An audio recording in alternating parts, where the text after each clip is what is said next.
Hi guys, welcome back again sa ating YouTube channel, no, The Action Man. Una sa lahat, may galab shoutout po sa lahat ng mga kakamping at sa mga hindi man mga kakamping. Kung interesado ka sa bidyong ito, patapusin muna hanggang dulo at huwag nyo nang kalimutan na i-like at i-share ang ating video para malaman naman ng ilan sa ating mga kababayan na nagtutulog-tulugan sa katotohanan.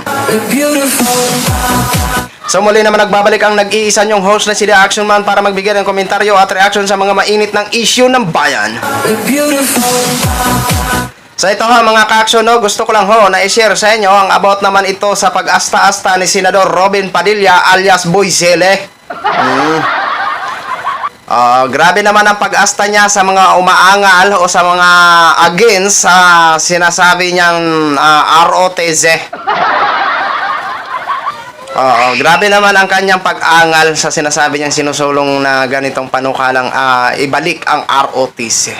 Pero ayaw makinig sa paliwanag mga ka-action. Talagang magaling ho siya.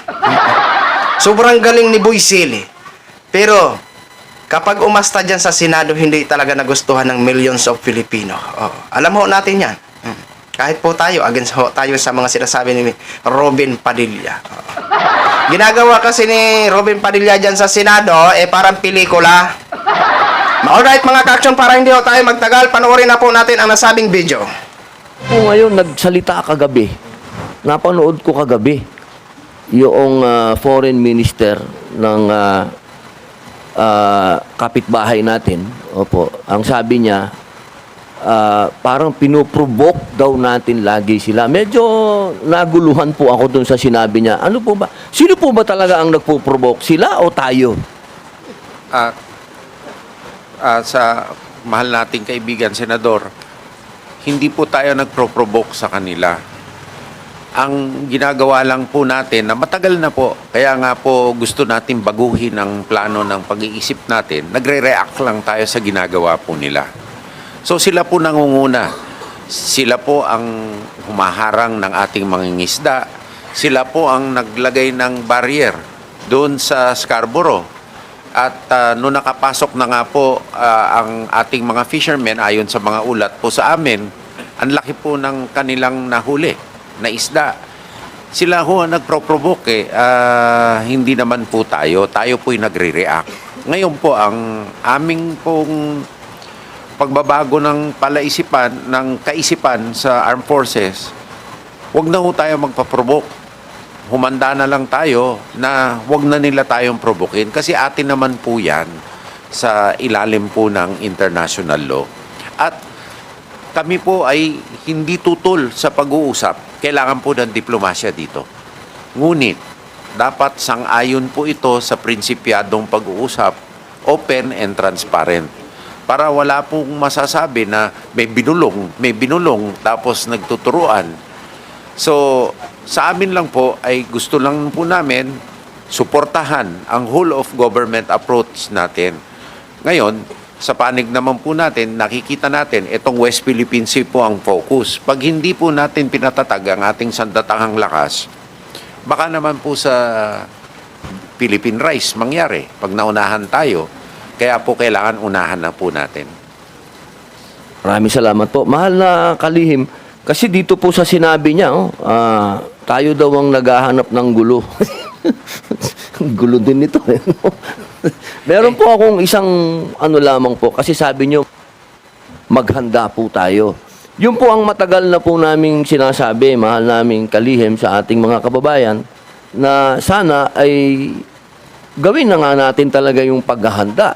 Pero hindi po namin nararamdaman, una, dito po sa bulwagan ng Senado, sapagkat hanggang ngayon po nakabingit pa rin yung aming mandatory ROTC. Opo, ano po ang ginagawang hakbang na ang DND at ng AFP para makumbinsi po yung aming ibang mga kasama dito sa Senado na siya pong nakalulungkot pong isipin na kung sino pa yung maraming mga patutsada patungkol sa kailangan ay ganito na ang gawin, kailangan na ganito ang gawin. Pero hindi sila sumusuporta sa mandatory ROTC. Gaano po ba kaimportante ang mandatory ROTC? Sa inyo pong palagay po. Importante po ang mandatory ROTC, lalo na po sa mga skills na kinakailangan po ng reserve force in the future, no? At inuutos ko nga po sa sandatahang lakas na pag-isipan mabuti ang ating reserve force structure kasi ngayon po wala po tayong TONE sa reserve force structure. At baka kailangan po natin ng mas marami pang reserve forces sa Navy at saka sa Air Force. Kasi ang isang theory na binibigay po nila, katulad po ng World War II nung araw, ang default mechanism, magre-reserve po sa mamumundok. Wala na po tayong pagbubundukan dito at pag abutan ho tayo dito ng kalaban sa lupa, mahirap na po ang delikado na estado natin. No? Kaya hinahanda po namin ang organisasyon na tumanggap ng reserve force. At saka may comment ho sa ang ating kasama na sana po mapalitan ng nomenclature ng ROTC para ang mga ekspektasyon ng mga bata ay hindi umangat. Kasi hindi po lahat yan magiging opisyal. Kailangan ho may sundalo. Kaya gawin na lang ho, mandatory military training na lang ho. Ngayon, we choose the best. Kasi po, this is a truth also po. Doon po sa skills na kinakailangan. Kasi po ang PMA, 1 degree lang po yan. Bachelor of Science lang po. Kailangan po ng multidisciplinary na armed force kasi kailangan natin ng computer science dyan. Kailangan po natin ng engineering, project management, psychology, international relations para ho sa skills. Galing ho yan sa OCS, sa Reserve Force at sa ROTC. So, hindi lang po para sa Reserve Force ang ROTC, ngunit pang-fill up ng ating mga tinyente sa regular force. So, importante po ang ROTC. But on our end, Mr. Chairman, Honorable Senator Padilla, hinahanda po namin ang aming kakayahan na matrain, maprocess ang mga sa ilalim dito in the future. Maraming salamat po. Kasi po, mahal na kalihim, ang nangyayari po kasi, ang nararamdaman ko po rito, kapag pinag-uusapan yung sa pension plan, lahat attentive. Pero pagdating sa mandatory ROTC, medyo malungkot Nalulungkot po ako, hindi ganun kainit ang reception nila dito. Pero sa inyo na po nang gagaling, kailangan na natin maghanda. Kaya po sana maging senyalis na po ito para ang buong Senado po ay sumuporta dito sa mandatory ROTC o mandatory military training. Yan din po talaga ang lagi kong sinasabi, yung disiplina. Kailangan natin makuha yung disiplina.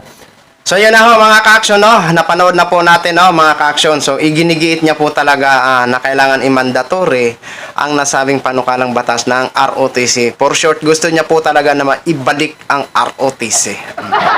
Ano po ba itong ROTC? Ito po ay tinatawag na Reserve Officer Training Course. Oo. Kasi dumaan po ako ng ROTC nung college ako noong 2006, but 2006-2007 ako nag-graduate sa Masbate. Dumaan po ako ng SM1, SM2. So, bali 1 year po ang pag-ano ng ROTC. Bagkos, ano naman yon, talagang may training ho talaga po yon.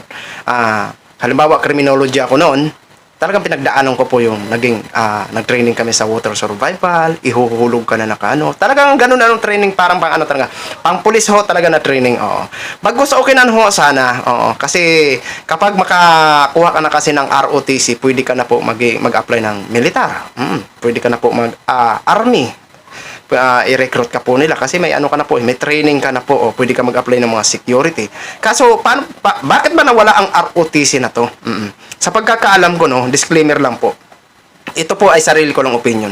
Nawala po kasi itong ROTC dahil nga po sa mga hazing na marami po ang namamatay, sa mga sobra-sobra na mga punishment ng mga malalaking official na mga militar ho na humahawak dito.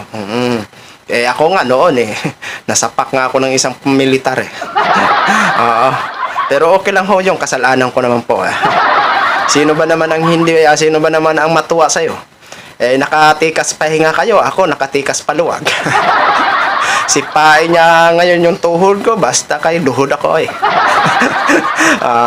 Magandang ROTC kasi may training nga po. Oo. Pero nga po, winala po ito, sa pagkakaalam ko, winala po itong nasabing ROTC kasi maraming namamatay sa hising. Kaya marami na ang tutol dito na ibalik tong nasabing ROTC na Reserve Officer Training Course. Oo. Kaya yun po yung pinuputok ng butsi ni Mr. Senador Robin Padilla kung bakit hindi suportado ang nasabing panukalang batas. Diba? At about naman doon sa nabanggit ni Mr. Senador Robin Padilla, disiplina daw. Una-una po sa lahat, Mr. Senador Robin Padilla, siguro naman po, mawalang galang naman po sa iyo, no? Ikaw po ay ginagalang sana dapat na bilang isang senador. Kaso lang po, paano ka po igagalang na bilang isang senador kung mismo sarili mo hindi mo didisiplina? Oo. Kapag nasa loob ng Senado, dapat disente ho, Mr. Senador Robin Padilla. Pakibawas-bawasan naman po ang pagiging bad boy mo dyan. Oo. So yun lang ho mga ka-action, mga kakamping nog, share ko lang ho sa inyo. Maraming salamat sa lahat ng mga viewers natin Luzon, Visayas at Mindanao, all over the world. Ako po ang inyong lingkod, si The Action Man. Good evening everyone. Beautiful.